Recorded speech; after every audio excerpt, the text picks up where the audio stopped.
केपी रुवायो देशलाई, उडायो तिमीले छुटेको पार्टी, रुवायो देशलाई, भङ्गले गयो जनताको संस्था निरङ्कुश हुनलाई। बाचा र बन्धन तोडेर हिँड्यौ नैतिकता गुमायौ, बाचा र बन्धन तोडेर हिँड्यौ नैतिकता गुमायौ, बुर्बाचु जस्तै हिँड्ने त बाटो किन हो समय। बिर्सेनी तिमीले इतिहास बोल्छ फुटबाट चल्दैन, बिर्सेनी तिमीले इतिहास बोल्छ फुटबाट चल्दैन, जनताको शिर संस्थाको झण्डा कदापि ढल्दैन। मन परि तिम्रो टिक्दैन कुनै प्रमाणित तथ्य छ, मन परि तिम्रो टिक्दैन कुनै प्रमाणित तथ्य छ, पतन तिम्रो अवश्य भावी यही नै सत्य छ। जनतालाई ढाँट्ने देशलाई भाँड्ने घाटे हो खड्गको, जनतालाई ढाँट्ने देशलाई भाँड्ने घाटे हो खड्गको, जनताको मतलाई अपमान किन नैतिकता कहाँ हो। सामन्त तिम्रो खोपीमा पुग्छन् अँधेरी रातमा, सामन्त तिम्रो खोपीमा पुग्छन् अँधेरी रातमा, कमरेडलाई पनि शत्रुदै ठान्छौ राख्दैनौ साथमा। नठान यहाँ देशभक्त पंक्ति झुकेर बस्नेछ, नठान यहाँ देशभक्त पंक्ति झुकेर बस्नेछ, प्रगतितर्फ बढेको पाइला खाल्डोमा खस्नेछ। घमण्डसँगै पाखण्ड तिम्रो नष्ट भइ जानेछ, घमण्डसँगै पाखण्ड तिम्रो नष्ट भइ जानेछ, समाजवादसँगै सत्य र न्याय विजयी हुनेछ। यस अगुवा कार्यकर्ता भेलाका अध्यक्ष कमरेड, हाम्रो पार्टी केन्द्रीय कमिटीका सदस्य तथा सुदूरपश्चिम प्रदेश कमिटीका सह इन्चार्ज कमरेड, प्रदेश कमिटी, जिल्ला कमिटी र हाम्रा पार्टीका अन्य विभिन्न कमिटीको नेतृत्व गरिरहनुभएका र त्यसमा क्रियाशील कमरेडहरू, हाम्रा सुदूरपश्चिम प्रदेश सभा, नगरपालिका, गाउँपालिका, वडा सम्पूर्ण ठाउँमा निर्वाचित जनप्रतिनिधि कमरेडहरू, पत्रकार साथीहरू र यहाँ उपस्थित सम्पूर्ण कमरेडहरू साथीहरू, तपाईहरु सबैलाई नेपाल कम्युनिस्ट पार्टी नेकपा केन्द्रीय कमिटीको तर्फबाट, प्रदेश कमिटीको तर्फबाट, मेरो आफ्नो तर्फबाट हार्दिक न्यानो अभिवादन व्यक्त गर्न चाहन्छु। हामी सबैको चाहना थियो यो झन्डै 2/3 बहुमतको सरकारले हाम्रो निर्वाचन घोषणापत्र अनुसार काम गर्नेछ, पार्टीलाई बलियो बनाउनेछ, हामी विकास निर्माणको बाटोमा ढुक्कसँग अगाडि बढ्नेछौँ। हामी सबैले त्यही सोचेका थियौँ। तपाईहरु सबले हाम्रो पार्टीलाई त्यति बेला विजय गराउँदा यही इच्छा राख्नुभएको थियो, यही आकांक्षा राख्नुभएको थियो। देशको आवश्यकता पनि त्यही थियो। हुन त निर्वाचनको बेला तत्कालीन नेकपा एमाले र नेकपा माओवादी केन्द्र हामी अलग अलग पार्टी थियौँ, तर हामीले निर्वाचनबाट संयुक्त रूपमा विजय हासिल गरेर पार्टी एकीकरण गरेर अब कम्युनिस्ट पार्टीका विगतका सबै फुटहरू, सबै विभाजन कहिल्यै दोहोरिन नदिने गरी हामी अगाडि बढ्नेछौँ भन्ने प्रतिज्ञा गरेका थियौँ। केपी शर्मा ओलीजीले प्रतिज्ञा गर्नुभएको थियो। हामीले जब दुई पार्टी एकीकरणको घोषणा गर्यौं, त्यो घोषणामा केपी शर्मा ओलीजीले समेत हस्ताक्षर गरेर भन्नुभएको थियो, हामी सबैले सहमत गरेका थियौँ, अब नेपाल कम्युनिस्ट पार्टी नेकपालाई कसैले पनि फुटाउन सक्ने छैन, फुटाउन पाउने छैन। हामी यो देशको स्वाधीनताको लागि, स्वतन्त्रताको लागि, जनताको हक अधिकारको लागि एकताबद्ध भएर अगाडि बढ्नेछौँ। हामी नेपालको संविधान अनुसार समाजवाद उन्मुख व्यवस्थातिर जानेछौँ। सर्वजोगी जनता, कामदारी खाने जनताको जीवनलाई हामी माथि उठाउनेछौँ। हाम्रो देशसँग अरू देशले गरेका असमान सन्धि सम्झौता हामी परिवर्तन गर्नेछौँ।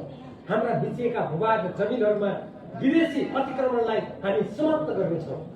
हामीले निर्वाचनका बेला राष्ट्रको स्वाधीनता, जनताको समृद्धिको लागि गरेका यी बाचाहरू हुन्। तर जब केपी शर्मा ओलीजी प्रधानमन्त्री हुनुभयो, उहाँ निर्वाचनका ती सबै घोषणापत्रमा गरेका बाचा प्रतिज्ञा उहाँ बिर्सन थाल्नु। उहाँ श्रमजीवी जनताको हितको लागि होइन, पछाडि परेका दलित, महिला, जनजातिहरूको जीवनलाई कसरी माथि उठाउने, कसरी यो देशको स्वाभिमान माथि बढाउने भन्नेतर्फ होइन। अब उहाँ एकपछि अर्को विदेशीहरूको अगाडि घुँडा टिक्न थाल्नु। ठुला शोषक सामन्तहरू र यो देशको प्राकृतिक साधन स्रोतलाई शोषण गरेर हाम्रो देशलाई फोक्रो तुल्याउनेहरूसँग साँठगाँठ गर्न थाल्नु। हामीले उहाँलाई भनेको के हो भने तपाईँ यस्तो नगर्नुहोस्, निर्वाचनको बेला गरेका प्रतिज्ञा सम्झनुहोस्, बाचा सम्झनुहोस्, हामीले जनताको अगाडि बोलेका कुरा सम्झनुहोस्, पार्टीको नीति निर्णय मानेर अगाडि बढ्नुहोस्, हाम्रो पार्टीको विधान अनुसार चल्नुहोस्, पार्टीका बैठक गर्नुहोस्, बहुमतको निर्णय मान्नुहोस्, जनताका कुरा सुन्नुहोस्। हामीले चुनावका बेला के भाषण गरेका थियौँ त्यसलाई सम्झनुहोस्।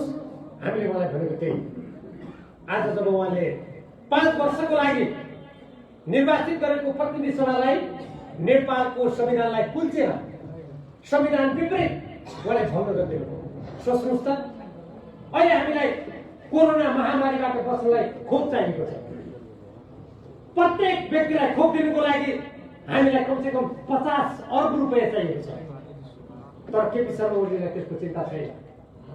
5 वर्षको लागि निर्वाचित प्रतिनिधि सभालाई भङ्ग गरेर अर्बौं रुपियाँ चुनावमा खर्च गर्न, राज्यको ढुकुटी रित्याउन उहाँलाई कुनै लाज घिन केही पनि लागेको छैन। यो जनताप्रतिको अन्तर्दायी चरित्रको एउटा नमुना हो। यति बेला हाम्रो देश आर्थिक सङ्कटमा छ, विद्यालयहरू राम्रै चलेका छैनन्, युवाहरू बेरोजगार छन्।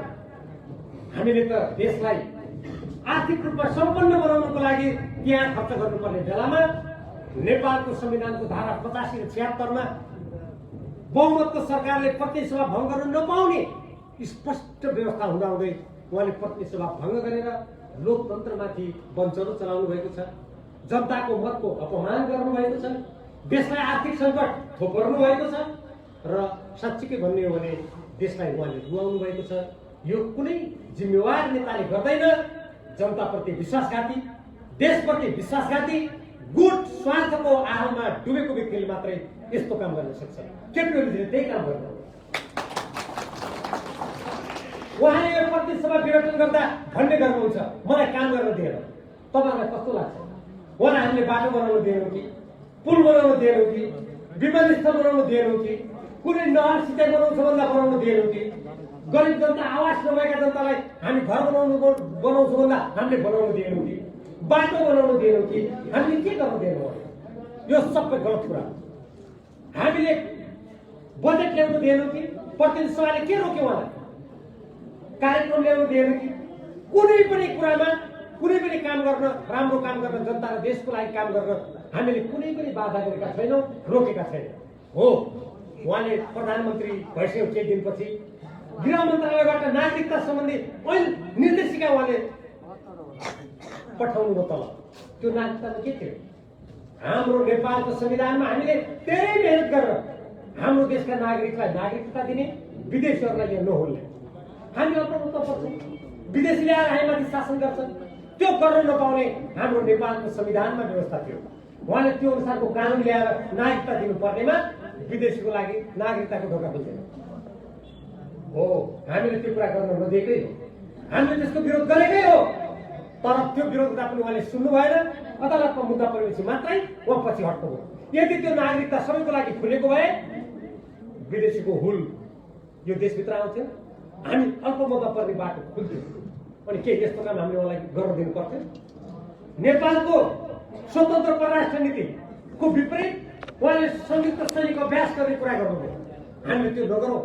नेपाल कुनै पनि देशको अधीनमा, भारतमा बेलायतीहरूको शासन हुँदा पनि कहिले पनि उनीहरूको अधीनमा गएन। हामी यो नगरौँ भनेर हामीले उहाँलाई भन्यौँ। हामीले त्यो रोक्न खोजेको हो। उहाँले हाम्रो संस्कृतिको विरुद्ध प्रहार गर्ने एउटा कोरियाको महिलालाई यहाँ ल्याएर ती महिलाले मञ्चबाट भाषण गरिन्, हाम्रो प्रधानमन्त्रीलाई छेउमा राखेर हामीले धर्म प्रचार गरेर क्रिस्चियन धर्म प्रचार गरेर सोभियत संघ र पूर्वी युरोपमा कम्युनिस्ट ढालिदियो। ती महिलाले भाषण गरे। कस्तो कम्युनिस्ट पार्टीको अध्यक्ष होला त्यस्तो भाषण सुन्नु नै भयो। उहाँले मञ्चको छेउमा बसेर तिनै महिलासँग सम्मानित भयो भनेर पैसाको थैली थाप्नुभयो, माला थाप्नुभयो। यो काम नगर्नुहोस् भनेका हो। हाम्रो देशको कृषि उत्पादन तरकारी बजारमा पुग्न पाउँदैन, बजारमा राम्ररी जान सक्दैन। तर विदेशीहरूको विषादीयुक्त तरकारी फलफुल खाद्यान्न नेपालमा आयो। त्यो जाँचेर मात्रै नेपाली जनताले खान पाउनुपर्छ भनेर हामीले आवाज उठायौँ। उपभोक्ताहरूले आवाज उठाए। सरकार बाध्य भएर परीक्षण गर्ने भयो। भारतीय दूतावासको पत्र आएपछि उहाँले परीक्षण नगर्ने। अनि एउटा देशको राजदूतावासले पत्र लेखेर देशको प्रधानमन्त्री झुक्ने भनेर हामीले प्रश्न गऱ्यौँ। त्यसमा उहाँले भन्नुभयो भारतबाट त्यो भारतीय दूतावासबाट पत्र नै आएको छैन भनेर उहाँले ढाँट्नुभयो। जब पत्र पत्रिकामा त्यो पत्र छापियो उहाँले नेपाली जनता अगाडि माफ माग्नुपर्ने हो। यस्तो काम नगर्नुहोस् भनेको हो। हामी सबैलाई थाहा छ हाम्रो पार्टीको विधान अनुसार चल्छ। बहुमतको निर्णय पार्टीको निर्णय हुन्छ। हामीले उहाँलाई बारम्बार भन्यौँ हामी दुईटा अलग अलग पार्टी एक ठाउँमा आएका छौँ। हामी बहुमतको निर्णयबाट चलौँ, सामूहिक निर्णय गरौँ, पार्टीको विधान अनुसार चलौँ। तर उहाँले मान्नु भएन। बैठकै बोलाउन नमान्ने, छलफल गर्न नमान्ने, आफूलाई जे मन लाग्यो त्यही गर्ने। हामीले त्यस्तो नगर्नुहोस् भनेका हो। हामीले त्यो भन्नु पर्छ कि पर्दैन? अहिले हामी यतिका मान्छे हामी उपस्थित भएका छौँ, पार्टीका नेता कार्यकर्ता शुभेच्छुक। हामी हाम्रो बल बुद्धि सबैको साथमा लिएर सफल हुन्छौँ कि एकजनालाई जे मन लाग्यो त्यही गर्दा सफल हुन्छ? नेपाल कम्युनिस्ट पार्टीले झन्डै 70 वर्ष लामो जुनेसको इतिहास छ। त्यहाँ हाम्रो सबैको बल बुद्धि लगाएर आज हामी यो ठाउँमा पुगेका हौँ। हामीले निर्वाचनमा विजय हासिल गरेका हौँ। तपाईँ व्यक्तिवादी भएर गुटबन्दी चलाएर मदन भण्डारी फाउन्डेसनको नाममा गाउँ गाउँमा गुटबन्दी गरेर मान्छेलाई नफुटाउनुहोस् हामीले त्यो भनेका हौँ। हामीले त्यसबाट उहाँलाई रोक्नु खोज्छौँ। उहाँले मान्नु। तपाईँहरूले सबैभन्दा पछिल्लो समयमा सुन्नुभयो भारतको गुप्तचर संस्था रको प्रमुख सामन्त गोयललाई राति 12 बजे बालवाटारमा उहाँले गोप्य वार्ता गर्नुभयो। एउटा देशको प्रधानमन्त्री कुनै देशको गुप्तचरसँग त्यो देशको सेनाको जहाजबाट नेपाल बोलाएर गोप्य वार्ता गर्ने, त्यो कुराकानी गर्ने ठाउँमा परराष्ट्रको कर्मचारी छैन। पार्टीलाई केही थाहा छैन। न वार्ता गर्नुभन्दा अगाडि पार्टीलाई जानकारी दियो, न कुरा भइसकेपछि के कुरा भयो भन्ने कुरा पार्टीलाई जानकारी दियो। योभन्दा देशको प्रधानमन्त्री एउटा पार्टीको अध्यक्ष हुने व्यक्तिको गैर जिम्मेवार राष्ट्रहित विरोधी काम अरू के हुन सक्छ? हामीले यस्तो नगर्नुहोस् भने मैले तपाईँहरूलाई उहाँलाई गर्नु नदिएका के कामहरू के थिए भन्ने कुरा मैले भने। म तपाईँहरूलाई सोध्न चाहन्छु। मैले 3-4वटा जो उदाहरणको रूपमा कुराहरू गरेँ के यो काम हामीले उहाँलाई गर्नुहोस्, ठिक छ, यहाँले गर्ने कुरो राम्रो छ भन्नु पर्थ्यो। हामीले त्यो रोक्नै पर्थ्यो। हामीले उहाँलाई भन्नै पर्थ्यो। उहाँ भन्नुहुन्छ मैले जे गरेँ त्यो ठिक गरेँ भन्नुहुन्छ। अनि हिजो पार्टीको अध्यक्ष बनाउँदा देशभरिका कार्यकर्ता निर्वाचनमा विजयी हुँदा सम्पूर्ण मतदाताको समर्थन चाहिने। अनि त्यो पदमा पुगेपछि म जे मन लाग्छ त्यही गर्छु भन्ने कुरा, यही चरित्र केपीजीको भएको हुनाले आज हाम्रो पार्टी समस्यामा पुगेको। आज यो अप्ठ्यारो अवस्था आएको। उहाँलाई हामीले विधिबाट बाँध्न खोज्यौँ, उहाँलाई पद्धतिबाट बाँध्न खोज्यौँ, अनुशासनबाट बाँध्न खोज्यौँ, विधान अनुसार चलाउन खोज्यौँ। उहाँलाई कयौँ पटक हामीले सम्झाउन खोज्यौँ। तर उहाँलाई ती सिद्धान्त विधि पद्धतिले जति धुँदा पनि उहाँ सुकिलो हुनुभयो। जति सुकिलो बनाउनु खोज्यो त्यति उहाँ दुर्गन्धको बाटोतिर जान्छ। उहाँले आफ्नो घरमा आगो लगाएर अहिले जिउभरि खरानी बसेर सुकिलो हुने व्यर्थको प्रयत्न गरिरहनु भएको छ। तर त्यसले उहाँ सुकिलो हुनेवाला छैन। उहाँले हाम्रो पार्टीलाई यति जनताको यति ठुलो मतलाई उहाँले कुल्चिनु भयो र यसरी कुल्चिने जुन उहाँले जनतामाथि विश्वासघात गर्ने काम गर्नुभएको छ। हामी सबै नेता कार्यकर्ता तपाईँहरूलाई म हार्दिक आह्वान गर्न चाहन्छु।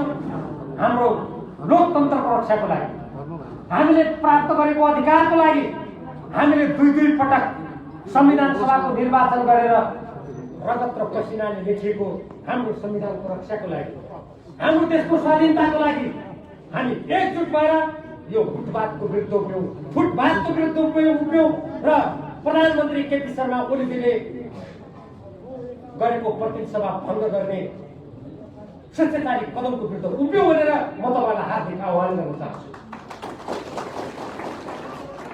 उहाँका केही मानिसहरूले प्रचार गरे जस्तै यो त हामीले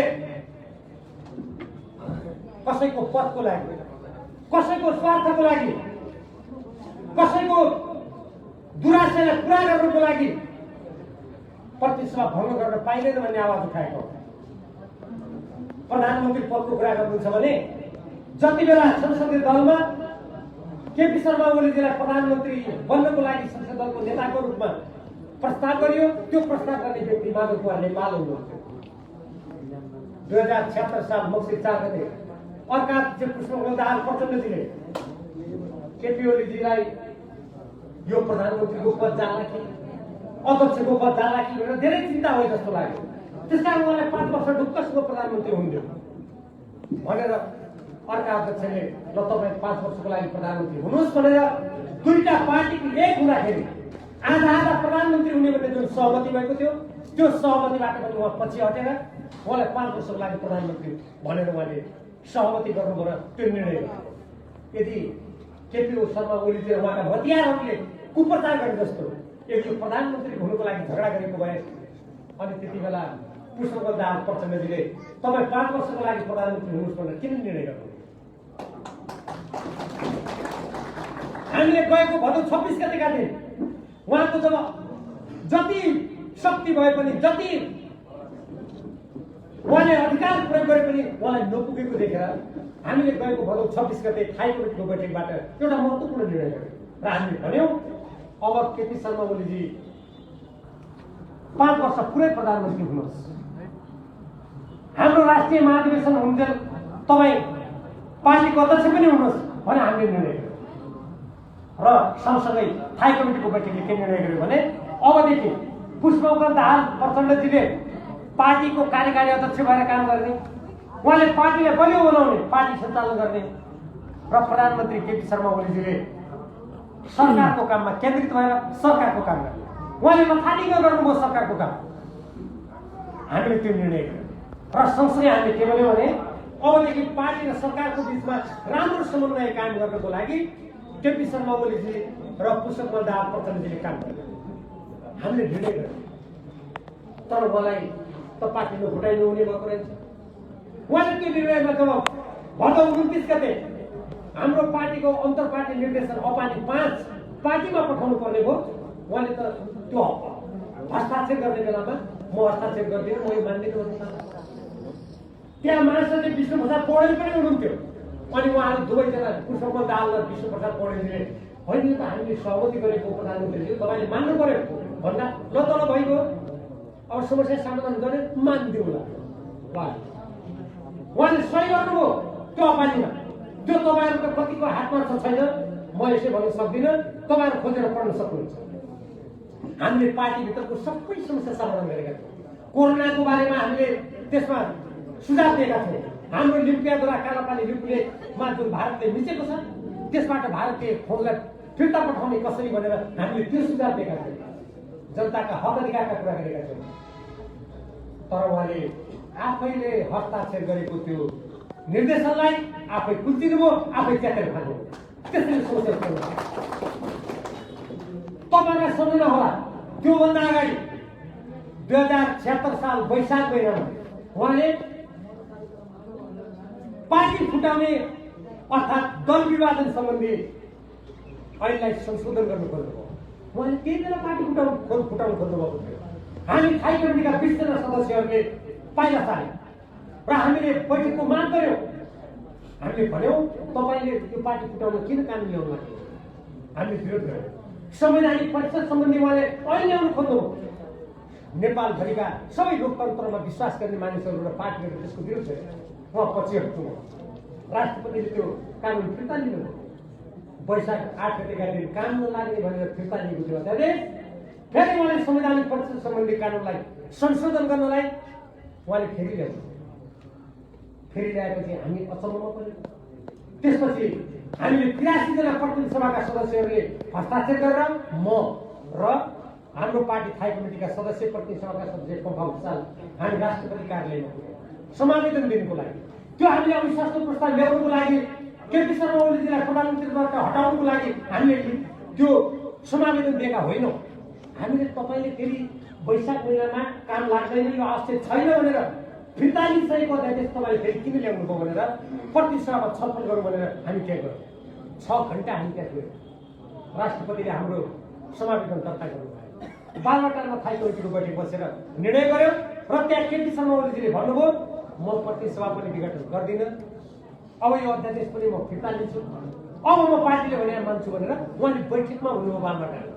उहाँकै सरकारी निवासमा पार्टीका नेताहरूले होला पनि अब केपी ओलीजीले यति भनेपछि धोका नदिनु होला भनेर उहाँहरूले विश्वास गरे। वास्तवमा त्यो विश्वास गर्नु नै त्यो दिनको गल्ती हो। मैले त राष्ट्रपति कार्यालयबाट फिर्ता हुनु मानेको थिइनँ। मैले यो दर्ता हुनैपर्छ भनेर हामीहरू त्यहाँ अडेका थियौँ। तर बालवाटारमा निर्णय भयो। त्यसपछि हामी अब संवैधानिक पक्ष सम्बन्धी कानुन पनि फिर्ता होला, प्रतिनिधि सभा भङ्ग पनि नगर्ने भन्नुभएको छ प्रधानमन्त्रीले भनेर सबै नेताहरूले विश्वास गरे। तर पुष 5 गते त्यसको 4 दिनपछि केपी शर्मा ओलीले प्रतिनिधि सभा भङ्ग गर्नुभयो।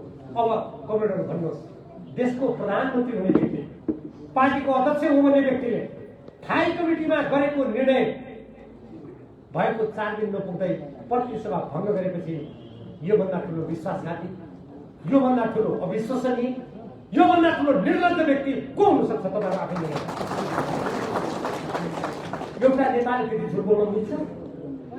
त्यो जातजातिपूर्ण कुरा हो कि होइन? प्रश्न छ त्यो कुरा।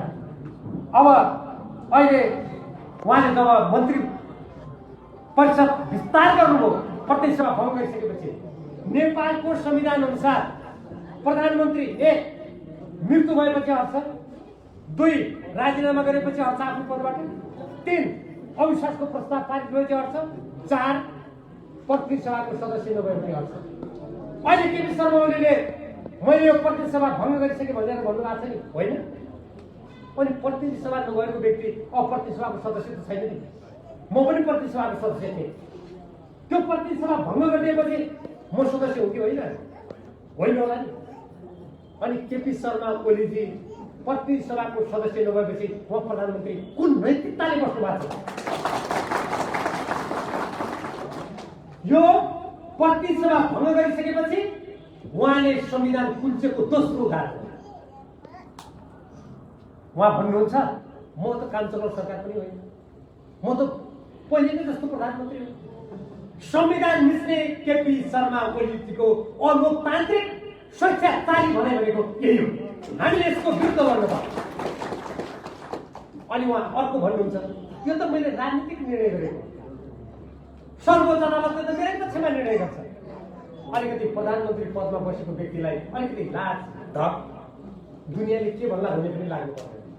नेपालको संविधानमा भएको व्यवस्थाको कुरा मैले चर्चा गरिसकेँ। देशको प्रधानमन्त्रीले सर्वोच्च अदालतले मेरो पक्षमा निर्णय गर्छ गर्नुपर्छ भन्नु स्वतन्त्र न्यायपालिकामाथिको हस्तक्षेप हो, प्रधानमन्त्रीको अलोकतान्त्रिक चरित्रको नमुना हो। त्यो भन्ने अधिकार प्रधानमन्त्री केपी शर्मा ओलीलाई छैन। यदि नेपालको संविधानमा हामीले त्यत्रो संविधान सभाबाट बनाउँदाखेरि केपी शर्मा ओलीजीले सहमति गर्नुभएको छ, त्यो बेलाका संविधान सभाका अध्यक्ष सुभाष नेमाङको भिडियो तपाईँले हेर्नुभयो कि नै? उहाँले भिडियोमा भन्नुभएको छ अब बहुमतको सरकारले प्रतिनिधि सभा भङ्ग नगर्न पाइने व्यवस्था हामीले गरेका छौँ।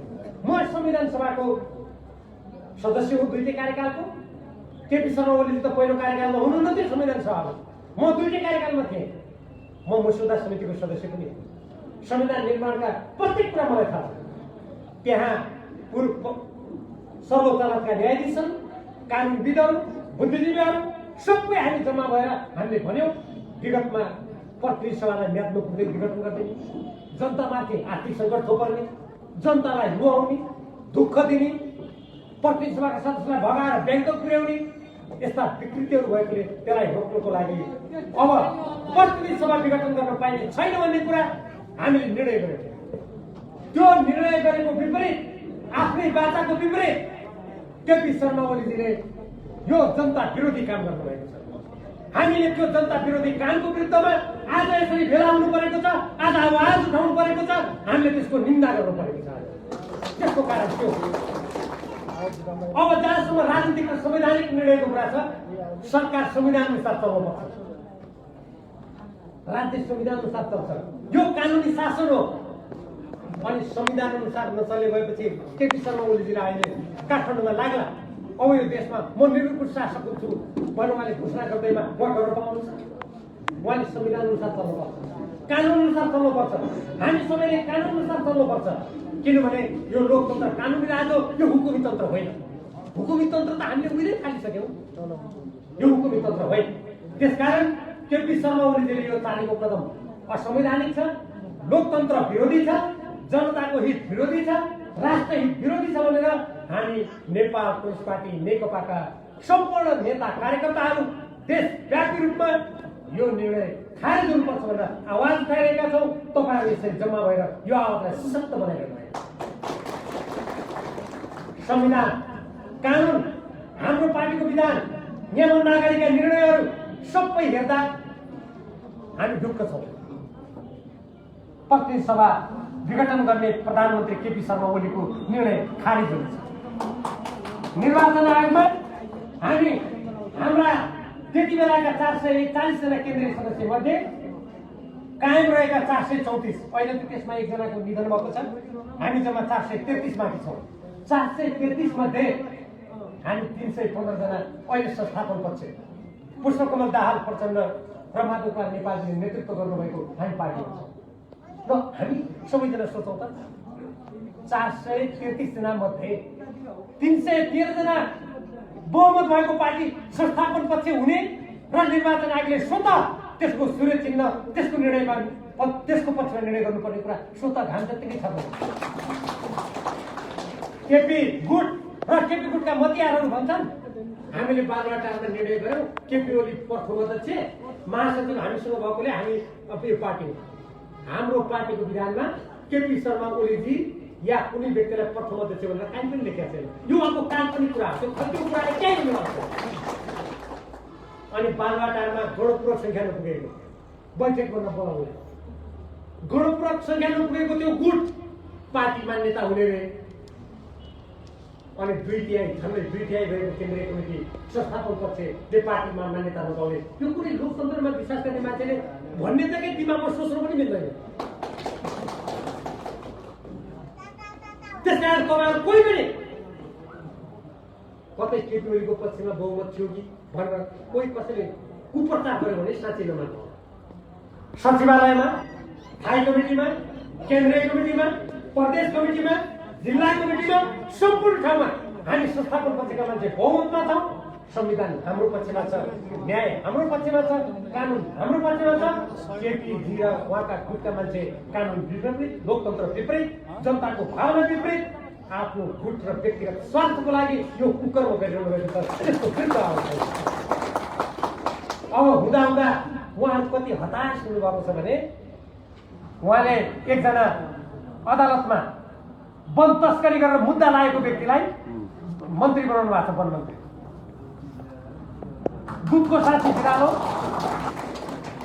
चोरको हातमा साँचो। यस्तै केपी शर्मा ओलीको यस्ता कामलाई भन्नलाई यो उखान भने हो। उखान मलाई मनपर्छ, यो सुनाइदिए पनि हुन्छ मलाई यो। अनि हुँदा उहाँहरू यति विक्षिप्त, यति हताश हुनुभयो। केपी शर्मा ओलीजीले धनगढीमा आएर भाषण गर्नुभयो। एउटा अछामको केटो कता बाटोमा हिँडेकोलाई पुलिसले भेटेर केन्द्रीय कारागारमा ल्याएको थियो। मैले राजनीति थिएँ। एउटा प्रधानमन्त्रीले यति झुट बोलेको देख्दा, उहाँको त्यो धरातल देख्दा मलाई उहाँप्रति दया लाग्यो। म जुन बेला 32 सालमा रत्नराज्य लक्ष्मी क्याम्पसमा पढ्थेँ र 32 सालको त्यो कलेजमा मैले त्यो आन्दोलनको नेतृत्व गरेर मैले जब म त्यहाँ सक्रिय भएको थिएँ, मलाई सार्वजनिक सुरक्षा कानुन लगाएर तत्कालीन व्यवस्थाले गिरफ्तार गरेर मलाई केन्द्रीय कारागारमा ल्यायो। मैले केन्द्रीय कारागारमा जानुभन्दा त केपी शर्मा ओलीको नहुनाले गएको थिएँ, न मेरो चिन्ता थियो। म त बाहिरै नेता भएर त्यहाँ जेलमा गएको थिएँ। जेलमा जाँदा केपी शर्मा ओलीजीलाई झापाका राधाकृष्ण मैनाली सहितको उहाँको खाने मेस थियो, एउटा सामूहिक भान्सा। त्यहाँ मलाई त्यहाँ राखेको थियो केपी ओलीजीलाई। मैले सोधेँ उहाँ पनि झापाकै हो, उहाँलाई किन नराखेको त? होइन, उहाँ झापाको आन्दोलनबाट भागेर हिँड्नु भएको हुनाले उहाँमाथि आफ्नो शङ्का छ, त्यसैले उहाँले व्यक्त राख्नु। अनि उहाँले हामीलाई के भन्नुभयो भने केपी शर्मा ओलीसँग बढी राजनीतिक कुरा नगर्नु भनेको हुनाले जेलमा बस्दासम्म मेरो उहाँसँग सामान्य सिद्धान्त भयो, मैले उहाँसँग राजनीतिक कुरा गरेँ। म त्यति बेला आइए पुरा गर्न लागेको केटो थिएँ, ल केटोको कुरा गरेँ। म 19 वर्षको आइए पुरा गर्न लागेको केटो थिएँ म। केपी शर्मा ओली भर्खर एसएलसी प्रवेश परीक्षा पास गरेर आएको 23 वर्षको केटो हुनुहुन्थ्यो, के फरक पर्छ? त्यहाँदेखि केटोको कुरा गर्ने हो भने अब मैले भगुवा भन्नुभएको छ हाम्रो नेतालाई। सक्कली भगुवाको हो। म नेपाली शब्दकोशमा कस्तालाई भगुवा भन्छन् त्यो पनि भन्छु। जब झापा विद्रोह भयो, त्यो झापा विद्रोहमा रामनाथ दाहाल भन्ने त्यहाँ नेता हुनुहुन्थ्यो। उहाँ पछि मारिनु भयो सुखानीको जङ्गलमा। उहाँ गिरफ्तार भइसकेपछि केपी ओली झापाबाट भागेर गएर मोरङमा माधव कुमार नेपालको डेरामा बस्नुभयो केही दिन। त्यहाँ पनि बस्न सकेर भागेर उहाँ बिहार जानु। बिहारबाट भागेर नैनीतालमा गएर 3 महिना उखु गोडेर बस्नुभयो। अनि नैनीतालबाट भागेर रौतहट गए बेला उहाँ पक्राउ पर्नुभयो। झोला र लुङ्गी लाएर झोला बोकेर उहाँ हिँडिरहनु भएको थियो। जो उहाँ र मौलचन्द्र अधिकारी थिए। पुलिसले यो रक्सी बोकेको जस्तो मान्छे कोन गरेर समात्दा त्यहाँभित्र एउटा त्यो कम्युनिस्ट पार्टीको किताब भेटेपछि यी त कम्युनिस्ट हो कि क्या भनेर समातेर लगेको। अब भन्नुहोस् एउटा कुरा त्यो। दोस्रो, उहाँले प्रतिनिधि सभा विघटन गर्नुभयो, प्रतिनिधि संसदबाट भाग्नुभयो। पार्टीका बैठक नगरी पार्टीका बैठकबाट भाग्नुभयो। पार्टी फुटाएर कम्युनिस्ट आन्दोलनबाट भाग्नुभयो। झापाबाट नैनीताल हुँदै त्यो उखु गोड्दै भागेको यहाँ संसदबाट भागेर 1 नम्बरको भगुवा नेपाली शब्दकोशमा कसैलाई भन्छन् भने यस्तालाई भन्छन्। म 32 सालदेखि म आरआर क्याम्पसमा नेता भएर जेलमा जाँदा पनि म भागिनँ। उहाँको जस्तो कार्यक्षेत्र भागेर नैनीताल उखु गोड्न म गइनँ। संसदबाट म भागिनँ।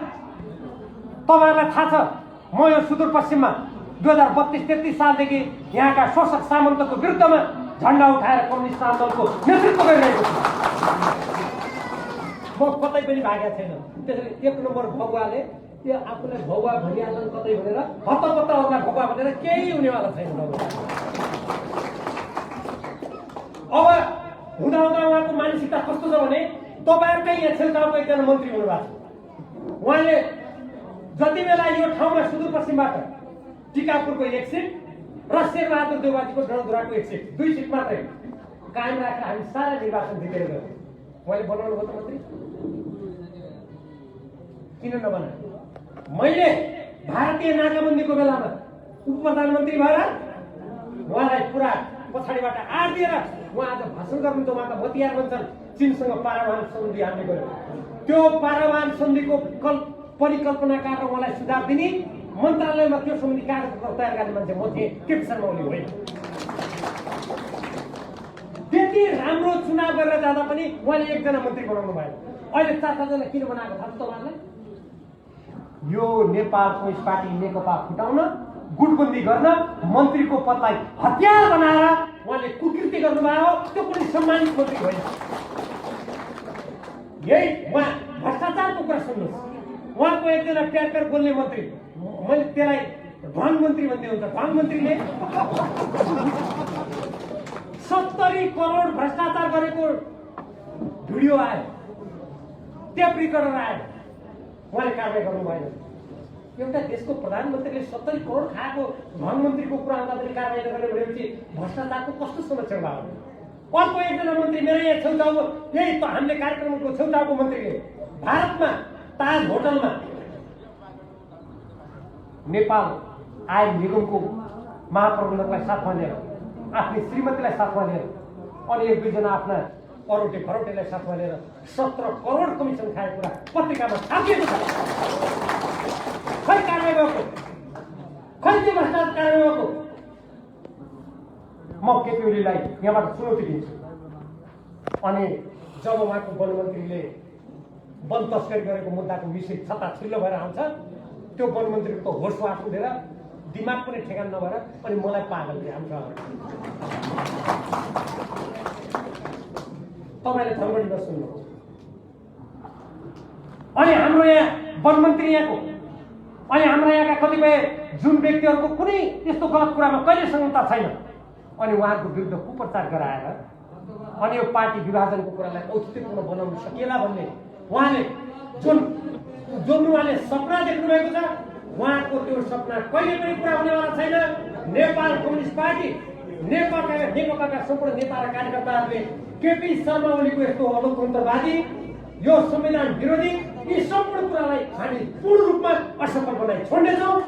आजको यो अत्तरियाको तपाईँहरूको जुन भेला छ, यो त सङ्केत मात्रै हो। केपी शर्मा ओलीजीले भन्नुभएको थियो एक ठाउँमा, एउटा नचाहिँदो काम गर्दाखेरि होइन यो त मैले यो वृत्त चित्रको एउटा झलक मात्रै देखाएको भन्नुभएको थियो। म उहाँबाट मतियारलाई भन्न चाहन्छु, आजको यो नेपाल कम्युनिस्ट पार्टी नेकपाको उपस्थिति उहाँको लागि झलक मात्रै हो। हामी पूर्ण रूपमा उहाँलाई त्यो चित्र अझ आगामी दिनमा देखाउनेछौँ। यो राम्ररी बुझ्नुहुन्छ।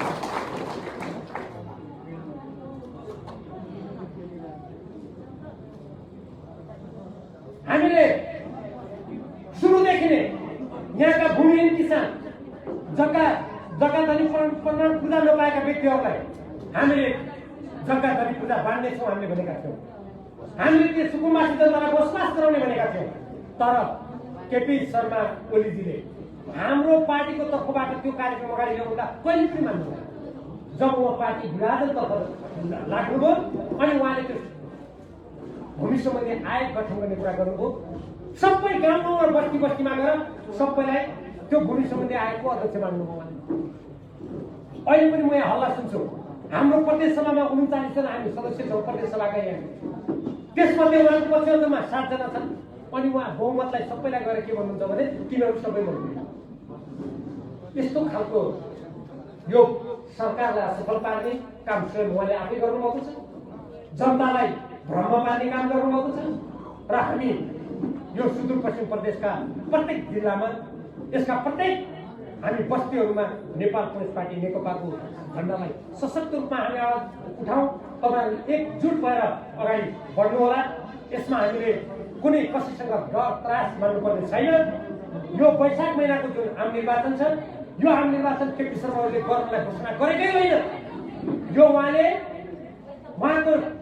उहाँको षड्यन्त्र के छ भने हाम्रो संविधानलाई खत्म गरिदिने, हाम्रो प्रतिनिधि सभालाई खत्म गरिदिने, हामीले जनताले पाएको अधिकार खत्म गरिदिने अनि चुनावै नगरेर आफू प्रधानमन्त्री भइरहे। यो हिजोका राजा महाराजाहरूको शासन 240 वर्ष त टिकेन। केपी शर्मा ओली चाहिँ जम्मा चुनिएकै 5 वर्षको लागि हो। अनि उहाँले म अकण्टक रूपमा सरकार चलाउँछु र अनि मैले आफूलाई जे मन लाग्यो त्यही गर्छु भन्ने सपना बालुवाटारको सरकारी निवासमा राखेको छैन त देख्न पाइन्छ। तर यो विपनामा हुनेवाला छैन, हामी हुन दिनेवाला छैन। हामीले यही 17 गते माघ धनगढीमा केपी गुटले गरेको भन्दा कैयौं गुणा ठुलो विशाल आमसभाको लागि हामीले निर्णय गरेका छौँ। म तपाईँहरूलाई यहाँ उपस्थित हुनुभएका सम्पूर्ण आदरणीय दिदीबहिनी दाजुभाइहरूलाई, तपाईँहरूका सम्पूर्ण आफन्त, गाउँवासी, बस्तीवासी सबैलाई तपाईँ मार्फत त्यो 17 गतेको विशाल जनसभामा धनगढीमा त्यो स्थान कहाँनिर हुन्छ पछि तपाईँहरूलाई खबर आउँछ। सुनिलिनु म दिन चाहन्छु। यो देशको अस्तित्व जोगाउन लिपियाधुरा कालापानी लिपलेटबाट भारतीय अतिक्रमण हटाउनुको आवाजलाई बुलन्द गर्न अमेरिका अगाडि घुँडा टेकेर एमसीसी को नाममा हाम्रो जमिन विदेशीको कब्जामा लैजाने, विदेशी फौज नेपालमा ल्याउने, नेपाललाई अफगानिस्तान जस्तो एउटा द्वन्द्वग्रस्त देश बनाउने, शान्ति प्रक्रिया भङ्ग गर्ने जुन केपी शर्मा ओलीजीले षड्यन्त्र गर्नुभएको छ, त्यसको विरुद्ध सशक्त आवाज उठाउन, हाम्रो लोकतन्त्रको रक्षा गर्न, संविधानको रक्षा गर्न तपाईँहरू सबैलाई म हार्दिक त्यो विशाल आमसभामा गाउँ बस्तीबाट झण्डा बोकेर नारा लगाउँदै लोकतन्त्र र देशको स्वाधीनताको लागि तपाईँहरू सहभागी हुनुहोला भनेर म सबैलाई हार्दिक अनुरोध गर्न चाहन्छु। आजको यस कार्यक्रममा मलाई अरू कुरा पनि राख्ने इच्छा थियो, तर म कञ्चनपुरको कार्यक्रममा पुग्नुपर्ने भएको हुनाले मैले कतिपय कुराहरू पछि पनि तपाईँहरूको बिचमा राख्ने बाचा गर्दै अहिलेलाई म तपाईँहरूबाट बिदा हुन चाहन्छु र सब तपाईँहरूलाई म हार्दिक धन्यवाद दिन चाहन्छु। र मैले बोलिसकेपछि फेरि किन जानु परेको होला तुरुन्तै भन्ने नठान्नु होला। त्यहाँ कार्यक्रम भएको हुनाले कञ्चनपुरको कार्यक्रममा जानुको लागि म तपाईँहरू सबैबाट अनुमति लिँदै अहिलेलाई बिदा हुन्छु। धन्यवाद, अभिवादन, नमस्कार। धन्यवाद। हाम्रो पार्टीका स्थायी कमिटी सदस्य तथा सुदूरपश्चिम इन्चार्ज आजका प्रमुख अतिथि कमरेडलाई हामी हार्दिक धन्यवाद दिन चाहन्छौँ।